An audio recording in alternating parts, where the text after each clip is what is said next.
అయ్యా చంద్రబాబు నాయుడు గారు నమస్కారం అండి. 84లో ఎన్టీ రామారావు గెలిచినప్పుడు ప్రభుత్వంలో ఉద్యోగాలు ఇచ్చారు. తర్వాత 89లో ప్రతి జిల్లాలో 55 పోస్టులు వేశారు పారిశుద్ధ్య వర్కర్లకి. ఇప్పుడు మాకేమేశారయ్యా మీరు వచ్చి మమ్మల్ని తాకలు పోసేస్తుంటే మేమేడా ఉద్యోగాలు చేసేది? ఇంకా మా ఉద్యోగాలు ఇచ్చే బతుకులే లేవా?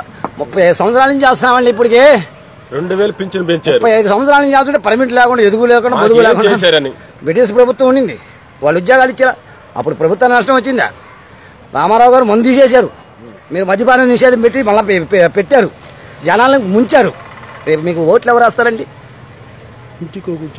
ఇంటికో ఉద్యోగం అన్నారు. బాబు వస్తే జాబ్ వస్తున్నారు. జాబు లేదు, ఉత్తరం కూడా రాలేదండి మాకు. డబల్ కాడి మంచం అన్నారు. మాకేమీ లేదండి. మా చెత్తకే బాదు, మాకు బాదు. మీకు ఓట్లే ప్రభుత్వం రాదు. మాకు న్యాయం చేసే వాళ్ళు ఒక్కరు లేరు. జగన్ వస్తాడు జగన్ చేసేది లేదు, చంద్రబాబు అనుకున్నాము చంద్రబాబు చేసేది ఏమీ లేదు. మున్సిపాలిటీ వాళ్ళకి మాత్రం ఉద్యోగాలు లేవు, ఏమీ లేదు. అర్థం చేసుకోవాలి, ఈ పని చేసుకోవాలి. వాళ్ళకి మాత్రం 6000 7,000 జీతాలు. దేనికంటే వీళ్ళకి ఓట్లు వేసి గెలిపించడము మా చెప్తా మేమే కొట్టేసుకోవాల్సి వస్తుంది. ఈ వీడియోపై మీ విలువైన కామెంట్స్ ని మాతో షేర్ చేసుకోండి. అండ్ ఇంకో విషయం, సబ్స్క్రైబ్ చేయడం మర్చిపోకండి.